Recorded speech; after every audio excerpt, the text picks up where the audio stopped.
Welcome to Season 2 of Feeding Families on the EcoParent Podcast Network. And don't forget to check out the new season of our other top podcast, Raising Kids Naturally. But before diving into this episode, a little shameless self-promotion from my son. My dad started EcoParent when I was in the womb. Now it's pretty much the only parenting magazine still in print. If you like the podcast, you'll probably like the magazine too. You can subscribe online. You might also be interested in EcoParent's online courses, especially the kids nutrition and kids wellness courses. Stick around until the end of the episode and my dad will give you a discount code. Enjoy the show. The Feeding Families podcast is all about food and nutrition for kids. We bring you new ideas and inspiration for your kitchen and answers to your food questions to help you overcome the very real, very frustrating food-related challenges so many parents are trying to figure out. I'm your host, Jess Sherman, family wellness educator, author, practitioner of functional and holistic nutrition, and mother. I want you to develop unwavering confidence in the choices you make every day. So let's get into Feeding Families.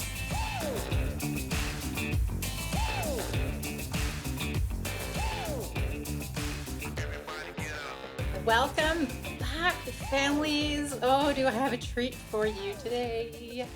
We have Dr. Elisa Song on the podcast today, who, I don't know, I mean, if you don't know of Elisa Song and you are a parent, I don't know where you've been. Because Dr. Song has been so important, especially over the last few years, but for her entire career.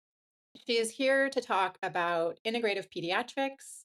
We're going to talk about gut health and her new book, which is called Healthy Kids, Happy Kids, an Integrative Pediatrician's Guide to Whole Child Resilience, which is out this year in 2024. She writes, she teaches, she has been a really invaluable resource to parents, like I say, particularly shuttled many of us through COVID. So as being a really important voice of reason and understanding with regular meetups and research reviews to help us really understand the implications on our kids. So since I have you here, Dr. Song, a very public and warm gratitude to you for all of that and for just continuing to really help parents navigate their way through raising healthy, resilient kids. Thank you. Yeah, well, thank you for having me. I mean, because I'm a parent too, and so it's not just selfless because in especially the past several years when there was so much fear. I mean, my strategy when I have fear is to dive into the data, right? To try to really kind of see, okay, how if we have some facts, I know from cognitive behavioral tools, I got to just not spiral into the unknown, but just make it more concrete. So I was happy to do that, and so glad that it brought a lot of families, a little more calm during that tumultuous time that we were in. Yeah. Yeah, and you continue to do that as, helping parents understand immune resilience. And what I love talking to you because we share this really common goal, I guess, of, you say in your book, raising healthy, happy kids shouldn't be so hard. And I said something similar in my book, Raising Resilience, of just like we're trying to figure this out as parents, and we're also realizing how complex it's become and yet how simple it Yeah. is.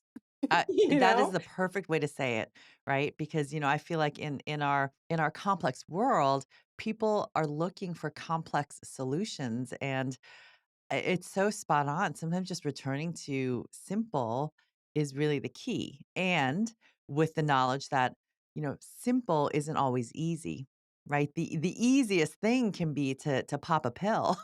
But that's not what you advocate and that's not what I advocate. And I love that we have so much synergy in our messages. And I mean, really, it's like when I read your book, I'm like, oh my gosh, these are words that I could have written when I'm sure like you could have written my book. I mean, it's so synergistic, and I think that anyone who reads my book, I love the membership you created. I mean, just a little plug for that because it really helps hold parents' hands even more, right? And that's what parents really Yeah, need. well, applying it, Yes. right? Applying it is Yeah. so tricky, right? Because your book is so great at helping with some really practical pieces on things that kids are doing every day that we can do better or shift a little bit. And so we're going to get to that, but before we get to that, you're a practicing pediatrician, you work in the office, you see kids every day, you're conventionally trained, NYU and UCSF. Did I say that right? UCSF. Stanford. Yeah, Yeah. and Yeah. Stanford. And UCSF, yes. you say in your book how it was fairly early on in your pediatric practice that you decided to do things a little bit differently. And when I say do things a little differently, like it's the hard road to travel because there's not a lot of pediatricians who practice that way. And yet there are a lot of parents who like are searching for this. So it really seems to be the way forward of taking this integrative approach to pediatrics. Can you just give people a sense of what that means and what's your big why behind it? Why do you persist with this? Yes, that's a question that sometimes my family asks too, because it's definitely not the easy road, right? But we're not here to make things as easy as possible. We're here to, you know, well, I shouldn't say that. We do want to make things as easy as possible, but we need the knowledge to know what the right path is, and that's what we all want as parents. And when I actually did not intend to go into medicine. My mom was an OBGYN and very conventional. She came over to the States from Korea in the late 60s and did her OBGYN residency. And I grew up in, conventional household. Oh, you have a cold? Oh, take some antibiotics for that. I mean, knowing that, of course, antibiotics aren't going to do anything for a cold, but I had my fair share of antibiotics as a kid. And that was our kind of our go to, right? Except I also lived with my grandma who came over when my sister and I were twins. We were born, and she came over to help my mom, just with the parenting and the household things. And so I really had almost two mothers growing up. And my grandma, growing up in Korea was used to, using different herbs to help with different symptoms and kind of incorporating some of the traditional Korean concepts of, if you have a fever, if you have a cold, do not eat ice cold things. Just say things like that, right? And of course, kimchi was a staple in our house. And now all the research behind the health benefits and immune benefits, even against things like influenza of kimchi. I mean, we could go on and on about all the fermented foods, right? But really, I think so. Even growing up in a conventional medical household, I still had this other side. So we were open, right? My mind was open to this. And so when I was at Stanford, I had no desire to go into medicine because I saw how hard my mom worked. Her office was attached to our house. And I mean, she worked night and day. And she did that to give us, my sisters and I, the life that, growing up in poverty in Korea, she didn't have. And so I get that. But she sacrificed a lot and she was out delivering babies all the time. Right. And I just thought, I don't want to do that. And so, but I did want to work with children. That's the theme that's always. I've loved children. I've loved babysitting. I love working with children. So when I went to Stanford, I thought, well, maybe I'll be a teacher. I don't know, that's really a tough road. Even back then, it's even tougher. I mean, thank you, teachers, right? But then I thought, I'm going to be a lawyer, and I was a public policy, political science major, and I thought I'm going to be on Capitol Hill. I actually spent 2 summers in Washington D.C. lobbying for children's rights, poverty rights, combating teen pregnancy for the Children's Defense Fund in Washington, D.C., and so eye opening. And so that's what I thought I was going to be, a civil rights lawyer, a kid's lawyer. Um, and then, they say if your mind is open, the right teacher comes at the right time. And so I was walking around Stanford campus. I was a junior. I'd already taken my LSATs to go to law school. And I saw this flyer, and there was a flyer, mind you, this is back in the late 80s, of the American Holistic Medical Association. I'm like, what's that? Holistic medicine. I had no idea, right? And so I drove myself to this conference, and my mind was just blown. These were, I heard from folks who were just getting started. So Andrew Weil, Deepak Chopra, Joan Borisenko. And I remember calling my mom, and I was like, you know what? I think I might want to be a naturopathic doctor. And I even, I was like, there's this college called Bastyr. And so she's like, naturopathic doctor, what's that? Right. That was the look I got from a lot of people. And she never said no. She would have supported anything I wanted to do. Um, but I also at the same time wasn't super encouraged down that path. So I ended up kind of switching my view of what I want to do. And I thought, you know what? I want to work with children. So here we are. I want to help kids thrive. I'm going to go into medicine. I'm going to be a pediatrician and I'm going to do it in a holistic way. So I was, fortunately, I think, blessed early in my career to have this in mind that this is how I want to practice. Even though it was tough at NYU and at UCSF, it wasn't necessarily encouraged, but I didn't come to this because I had a child with a health concern that conventional medicine couldn't address. And I didn't, or a family member where, we needed to reach outside of the conventional medicine box to look for solutions. So I do feel fortunate in that sense. And so it's always guided all of the decisions I've made, even from starting my practice. When I started my practice in 2004, after residency and after thinking I might want to go back to policy, which I will. I mean, it's like full circle, right? We gotta advocate on a more community, state, national, global level if we really are going to change the future of kids' health. But I started my practice as a functional medicine pediatrician, incorporating, nutrition, homeopathy, essential oils, acupuncture. So it's been the practice that I love and wouldn't have it any other way. Yeah, yeah. It's so great to hear the backstory, of how people got to where they are, especially when they're, public facing and doing the work. And you wrote in your book that integrative pediatrics moves from a disease-based mindset to a thriving mindset. And I really, that phrase popped out at me as that's what we want for our kids. Like we need, but you're able to walk that line in that sometimes kids have diseases or they have illnesses or they have infections or what have you, and you have a great toolbox of tools, and conventional medicine does give us a toolbox of tools, but I think few doctors seem to have the time or the expertise to really engage in a conversation about thriving. How does a child thrive? Would you say that's like what you see in your Mm, colleagues? yeah. Um, I think in general, I mean, pediatricians, we go into this work because we want to help kids, right? One of the I love my pediatric colleagues and not to diss any other specialty, but pediatricians are great. It's just that, in the way that the medical model has evolved, pediatric visits don't lend themselves to true preventive medicine, right? We're just trying to put out fires all the time. And in a 10-minute visit, how can you address a parent's concerns and, talk about all the different ways to help your kids thrive until the next year when you see them, right? And so there's a lot of space in between. And, very sadly, in one of the surveys of physicians, it found that pediatricians have some of the lowest job satisfaction rates. And it just breaks my heart. Seeing families with this hope, this brand new baby, that they're bringing to the world, or these children that they're watching grow in front of their eyes. And I mean, it should be such an amazing collaborative experience. And, it's just not, you just can't, do that. Modern medicine does not prioritize pediatrics.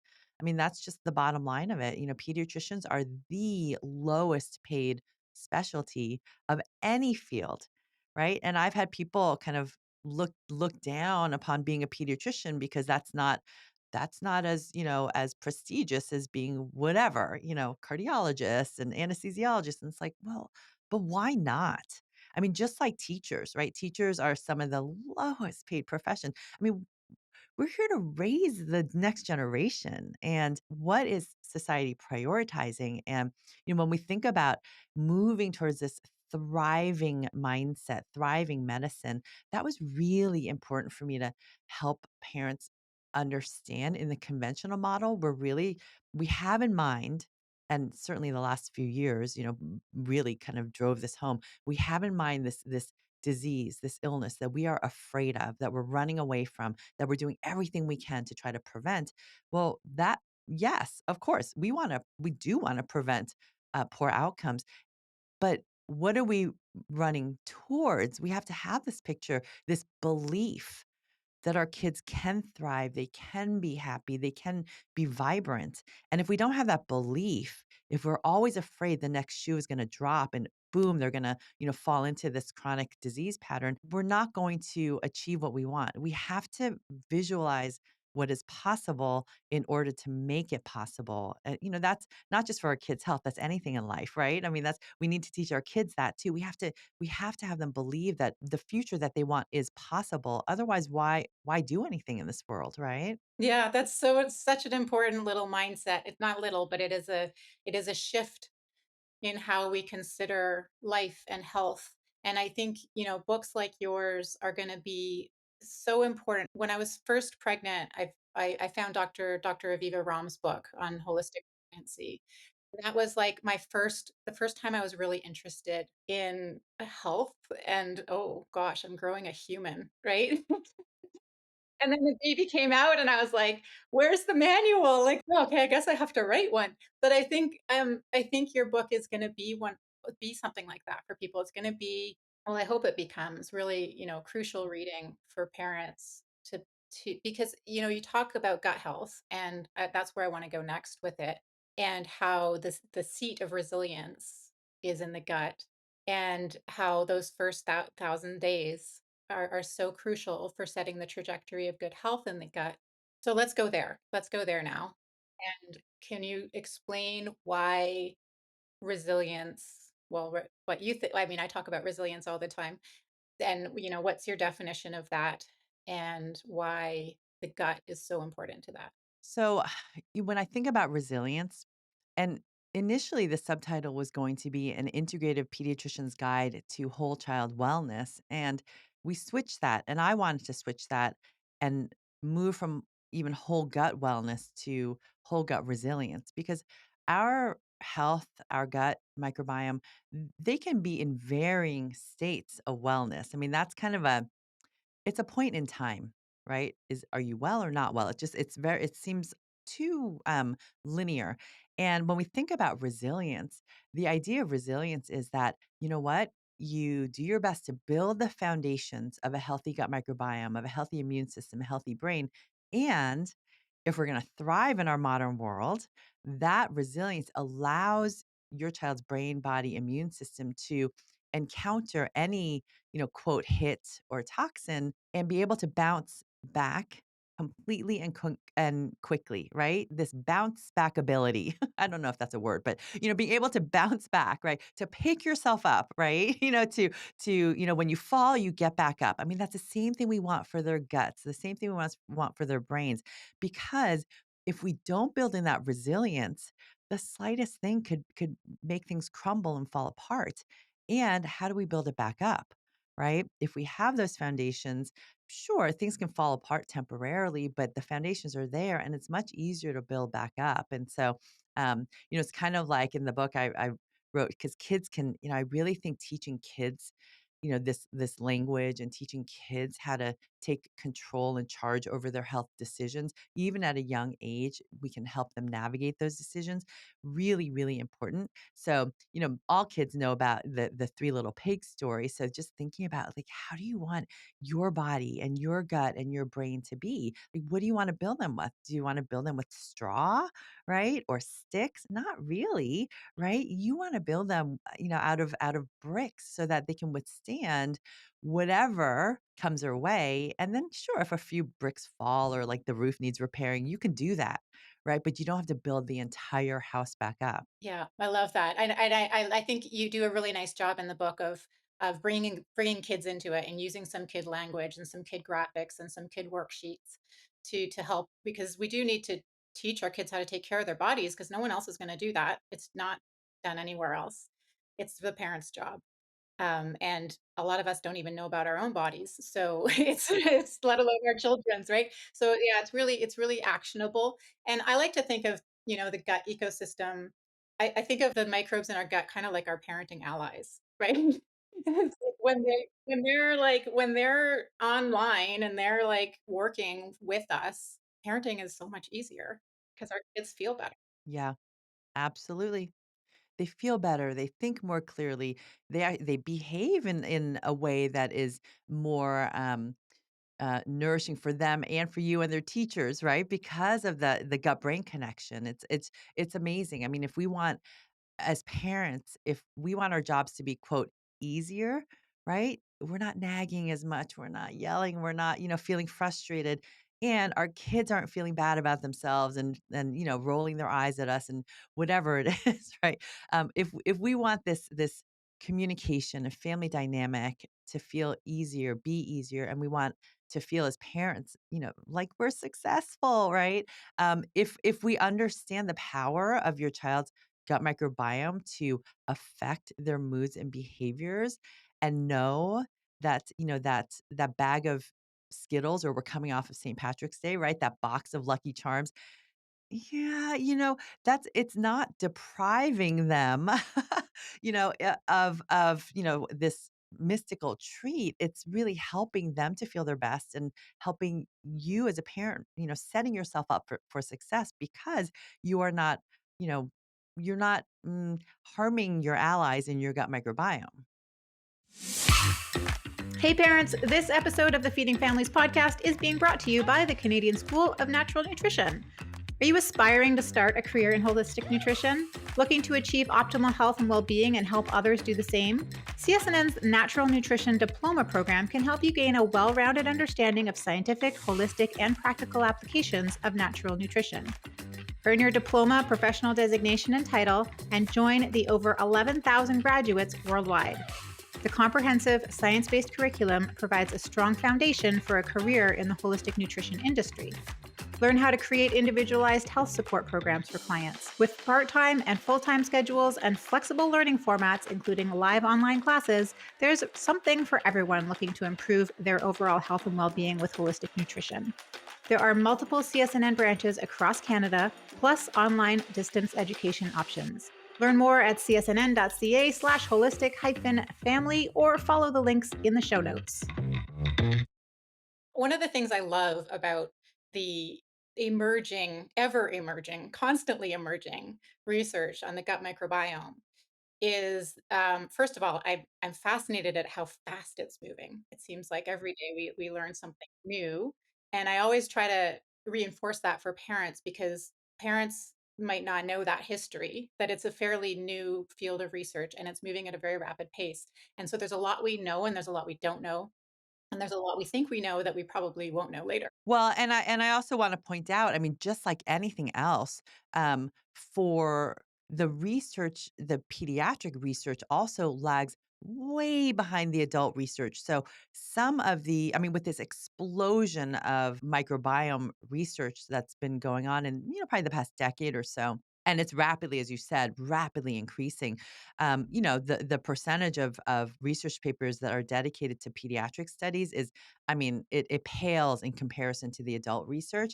And so, children really they continue to be second class citizens in medical research. And um, they just don't bring in the big bucks, right? I mean, that's just bottom line. And it's really unfortunate, but we need to, first of all, demand that children not be treated like little adults. And sometimes we can extrapolate, but then as parents, we have to step back and be a little careful with, the how we interpret some of the research if it's just adult research. And we can't just say, oh, well, this probiotic is really good for an adult. So, oh, I'm going to give it to my child. It doesn't necessarily work that way. There is some overlap.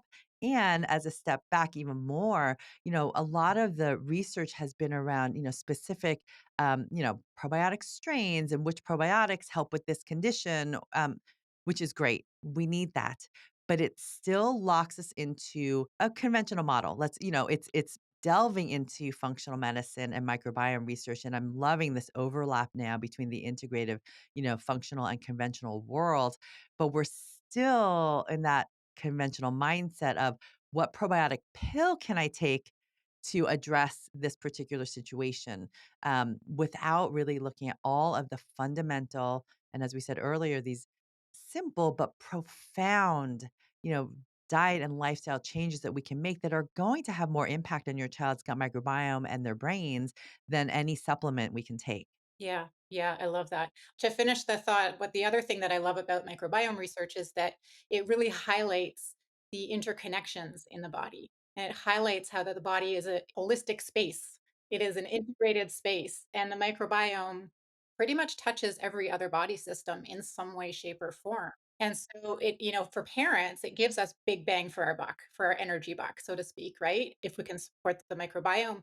And it's a in to talking to our kids about how all the things connect. Absolutely. Yep. I love that. It is an in because guaranteed, no matter what's going on with your child, you can tie it to their microbiome and you can say, hey, remember those trillions of, of buddies in your microbiome, those microscopic friends? Guess what? You want clearer skin, you better make them happy, right? Or I mean, whatever it is, right? First tips that I give parents who are in our membership is like have a conversation with your kids and figure out what's important to them. They want to be better academically, or they want to be better athlete, or they want clearer skin, or what is it to them that makes sense? And then come back and I'll help you connect the dots because I guarantee it's going to be connected to some of the practical things that we do. And so that brings us to the 5 things in your book, which when people read the book, they will recognize them if if they listen to episode 1 of our second season, where I talk about the core nourishment needs. They're very similar with some subtle differences. But this is why, it's not rocket science. It's basic. It's getting back to the basics. It's getting back to simplicity with those things that are not complicated, but they are not necessarily easy to implement. And just putting them at the top of your priority list because they so often fall off. So you beautifully talk about 5 things that the kids do every single day that they can shift a little bit. We don't have to go through all of them, but can we just like list them out and then people can read the book for the specifics? Yeah. So, and I based this off of I had this amazing opportunity to create a 6-week curriculum for my kids' third and fourth grade class, and I wanted to teach them about their microbiome. So we did, for 8 to 10-year-olds, this group of kids, and we went through in those 6 weeks.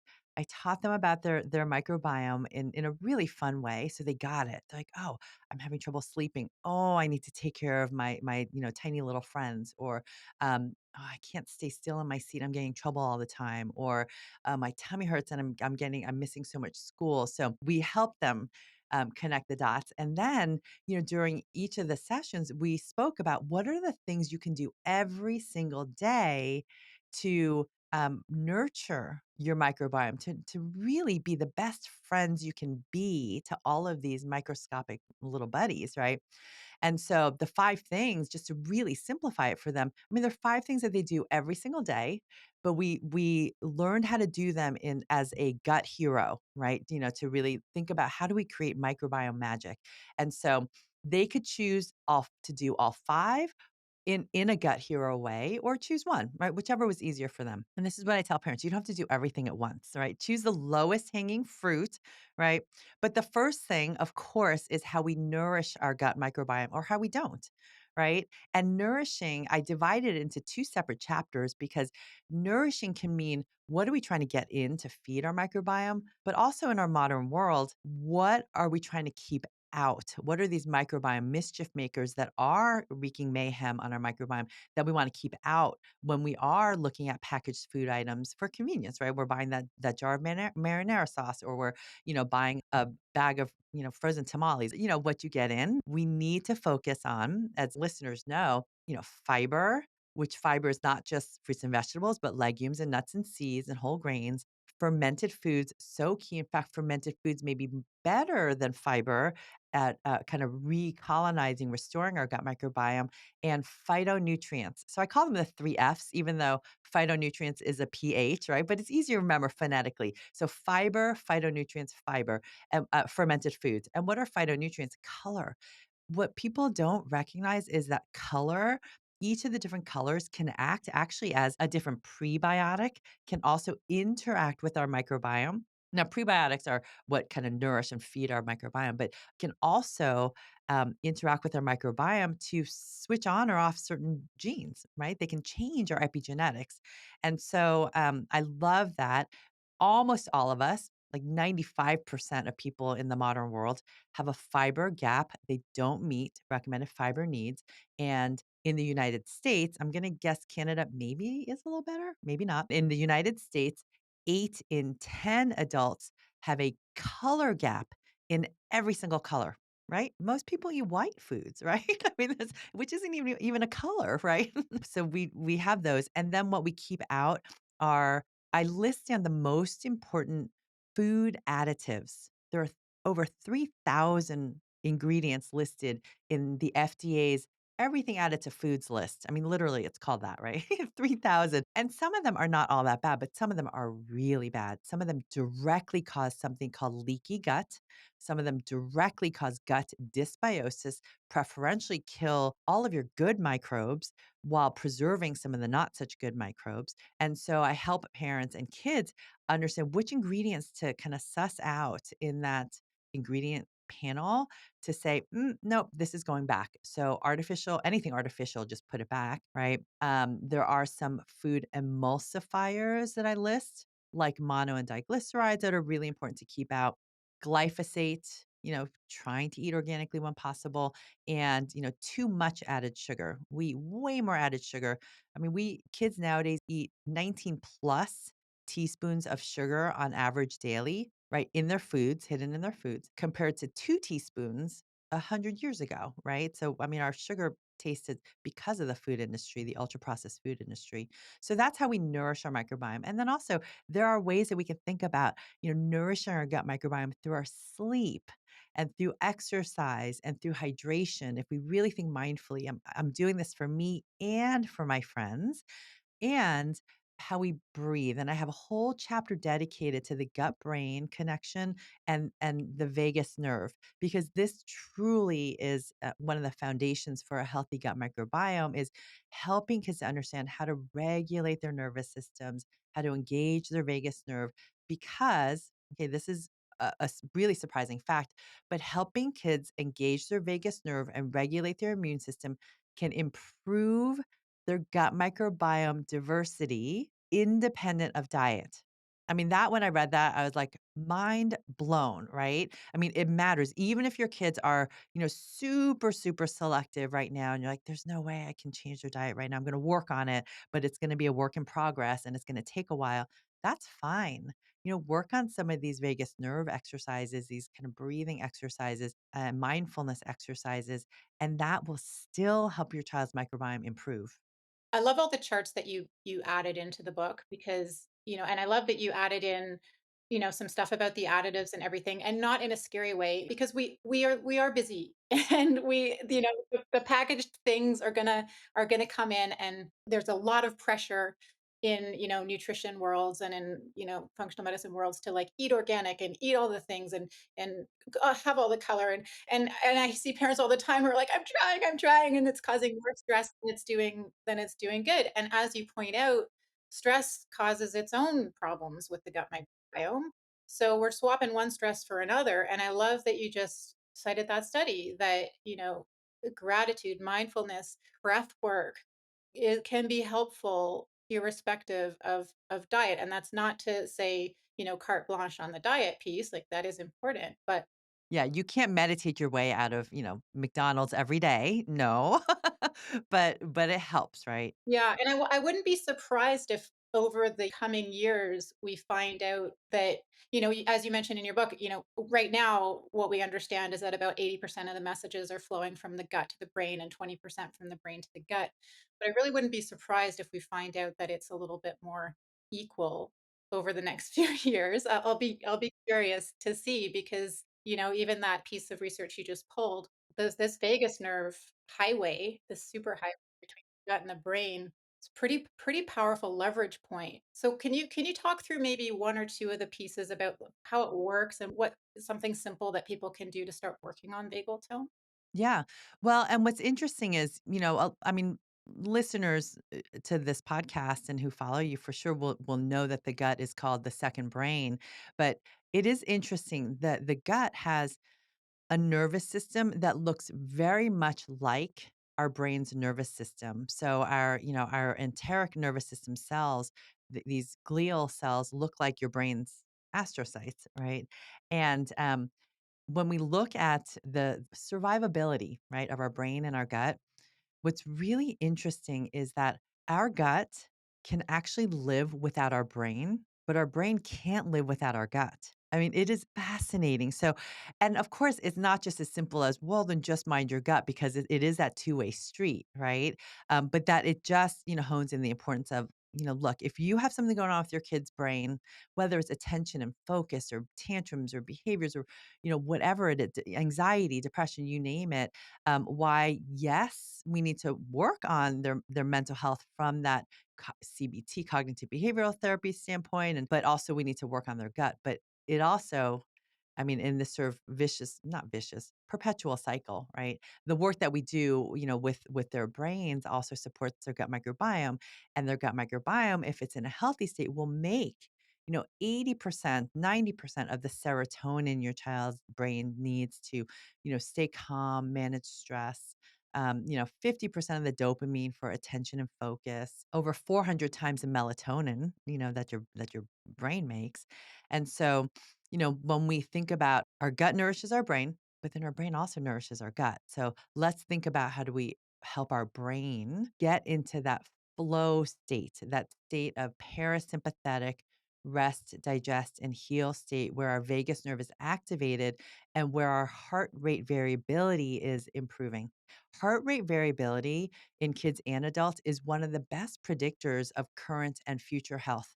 I mean, even during COVID, when people were wearing lots of wearables, right, like an Aura ring, some of the studies, out of Duke and I think also at Stanford, found that they could actually predict who was about to get sick, and one of the markers was really based on what their heart rate variability was doing, right? And so, if we work on that, and the reason why this has to be, I think, a daily thing, right, is because our autonomic nervous system has a balance between the sympathetic fight or flight and the parasympathetic rest and digest, heal state.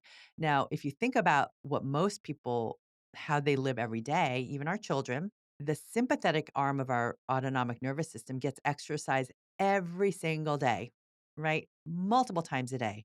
Rushing off to school, so you're not late and get another tardy, right? Or like packing up the lunches on time, or playing soccer and trying to, whatever it is in this competitive world, right? I mean, and as an adult, right, just doing all the things that you do. But kids, same thing, right? They have the friend drama, the social media drama, all of that.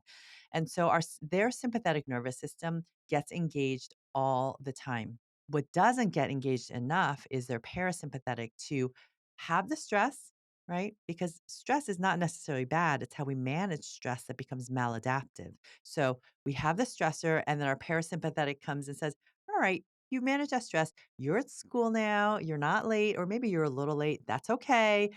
Let's calm down and regulate, right? Same thing. Oh, I'm running late to soccer. Oh, okay. Stress up. Oh, I'm here. Okay. Let's regulate. Friend drama, same thing. All of that. We need to help kids just that parasympathetic needs more muscles, right? And, I give examples of some easy things you can do every day. There's some apps that you can use as well. But I think one of the easiest ways that we can every day and every moment think about engaging our vagus nerve is through diaphragmatic breathing, which is not rocket science, right? I mean, this is something that a lot of people talk about. But that belly breathing, not breathing with your shoulders, keeping your shoulders nice and relaxed. And when you breathe, your belly is expanding like a balloon as you inhale and deflating as you exhale, while your chest and your shoulders stay pretty still, right? And so if kids, even if they're, and it's something kids can do without anybody noticing, right? Because I'm telling you, I mean, kids, what they don't want to necessarily look different, right? Than their peers. And so if they're having a stressful moment, they can just sit there and take 10 slow belly breaths. And that is going to get their heart rate variability up.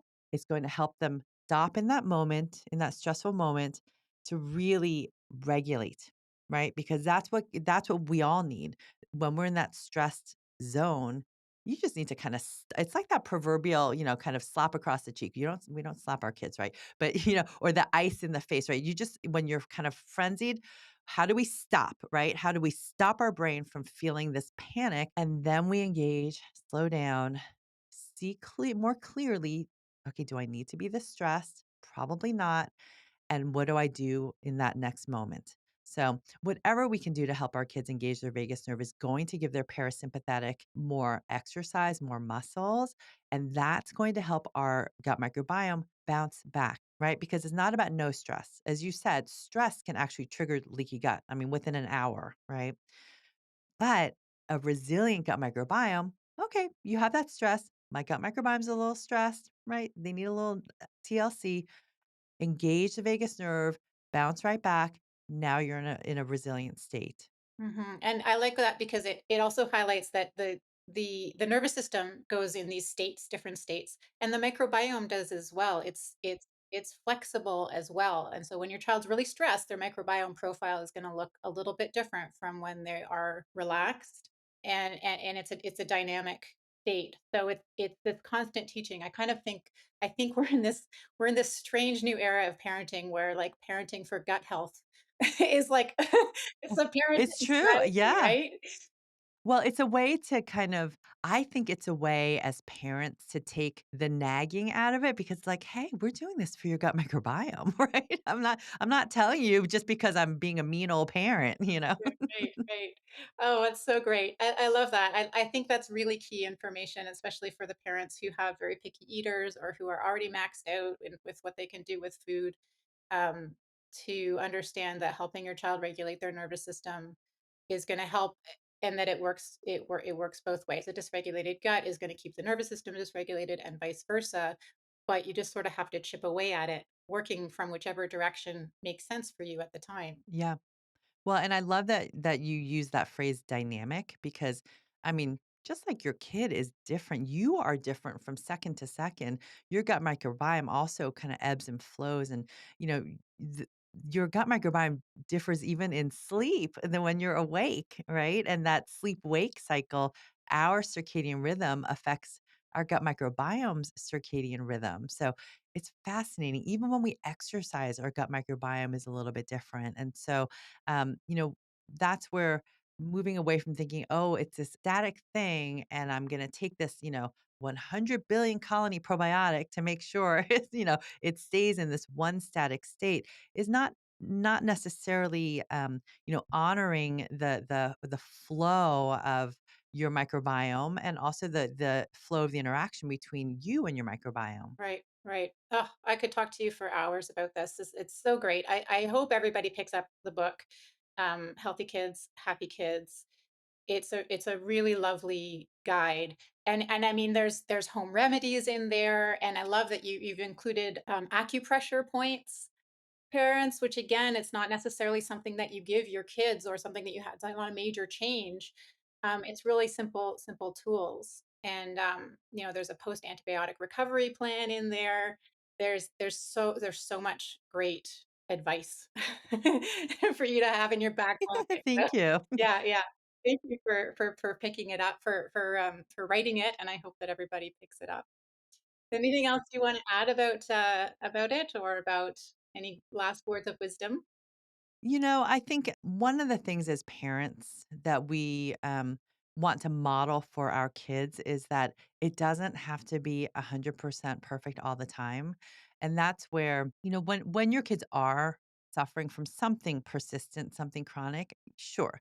That is the time to kind of double down on everything and really, work on that healing. But, if not, then I think helping kids understand that resilience is really about what we do most of the time and not feeling guilty, not nagging if something doesn't necessarily go according to plan. I mean, what I'm hoping from the book and for parents and for children is that they feel empowered to be able to make some of these day-to-day decisions, especially as our kids are younger, we have complete control over what goes on their plate and in their mouths, right? But at some point school happens and, parties happen, and my kids are a little older, so they are going downtown with their friends independently, choosing lunch decisions and going to the grocery store and choosing snack decisions, making snack decisions for themselves. And so, and we talk about those. And sometimes they choose things that I might cringe a little at.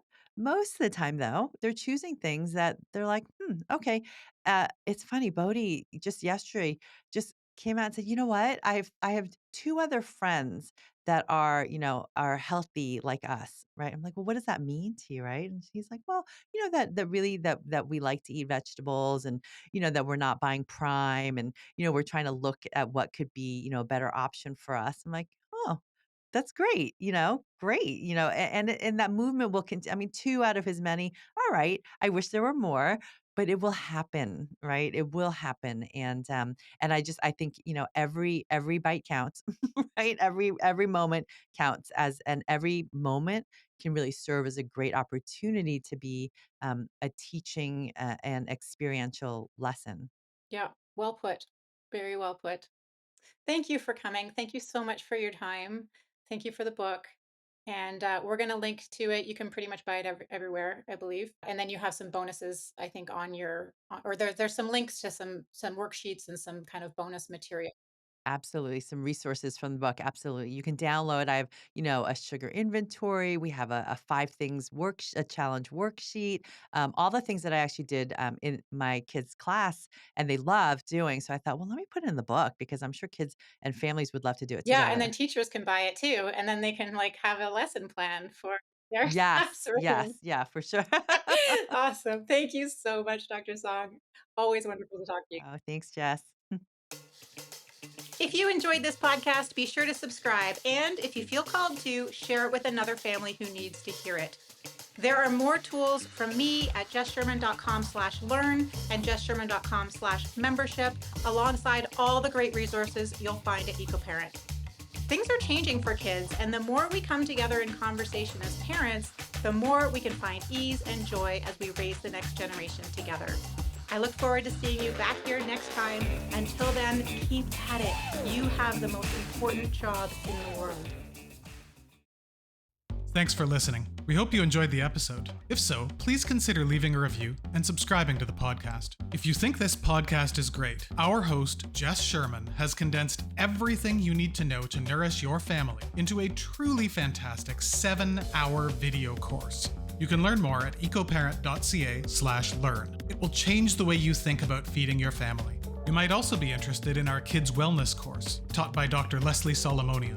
As a thank you for listening, I'd like to offer you a 15% discount on any one of our online courses or any subscription to EcoParent magazine. Just head on over to ecoparent.ca, hit the Eco Shop button in the navigation bar, and use code FEEDING15 at checkout. All caps, no spaces, that's FEEDING15. Till next time.